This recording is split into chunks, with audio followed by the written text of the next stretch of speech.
ભાવનગર શહેરના Chitra bank colony વિસ્તારમાં જમાઈએ દ્વારા કરેલ પોતાના જ સસરાની કરપીણ હત્યાની ઘટનાએ ભારે અરેરાટી ફેલાવી છે।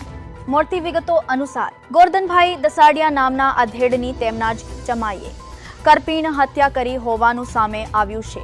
પ્રાથમિક માહિતી મુજબ કોઈ અંગત કારણસર થયેલા વિવાદમાં જમાઈએ બ્લોક વડે સસરા પર જીવલેણ હુમલો કર્યો હતો। હુમલામાં ગંભીર ઈજાઓ પહોંચતા ગોરધનભાઈનું ઘટના સ્થળે જ મોત નીપજ્યું હોવાનું જાણવા મળી રહ્યું છે। ઘટનાની જાણ થતાં પોલીસ કાફલો તાત્કાલિક સ્થળ પર દોડી આવ્યો હતો। પોલીસે મૃતદેહનો કબજો મેળવી પોસ્ટમોર્ટમ માટે ખસેડી વધુ તપાસ હાથ ધરી છે। હાલ પોલીસે સમગ્ર ઘટનાના કારણો અને હત્યાના એંગલને લઈને તપાસ તેજ કરી છે। ભાવનગરમાં બનેલી આ ઘટનાએ અનેક સવાલો ઊભા કર્યા છે। આખરે હત્યા પાછળનું સાચું કારણ શું તે હવે પોલીસ તપાસ બાદ જ સ્પષ્ટ થશે।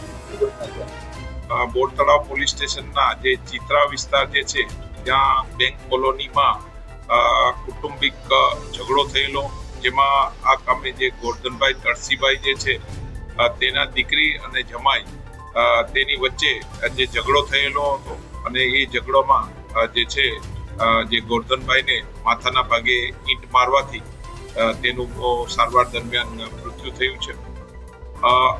ઇન્ટરનલ પ્રાથમિક વિગત એવી જાણવા મળેલી છે કે જે આ ગોરધનભાઈ જે છે તેના દીકરી અને જમાઈ જે છે એ હીરાના વ્યવસાય સાથે કનેક્ટેડ છે અને થોડા દિવસોમાં તેઓ હીરાની કામગીરી કરતા હતા અને પછી નહીં કરતા હતા, જેથી તેઓના કુટુંબમાં મનદુખ ચાલતું હતું અને તેઓ એકબીજાની પાસે જ રહે છે।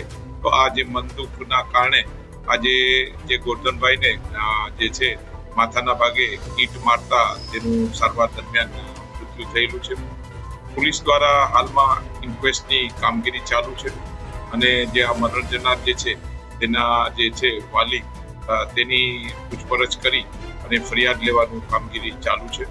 આ કામે જે આરોપીઓ જે છે તેને પકડવા માટે એક ટીમની રચના કરવામાં આવેલી છે અને વહેલી તકે આરોપીઓને ઝડપે કરવાની કામગીરી થનાર છે। હા, એના જમાઈ અને એની કુટુંબિક જ છે। દીકરી અને જમાઈનો જે છે પ્રશ્ન હતો તે આજે હત્યામાં પરિણમ્યો છે, જેમાં ગોરધનભાઈ જે છે તે આ જે એના દીકરી ને જમાઈ અને એ લોકોને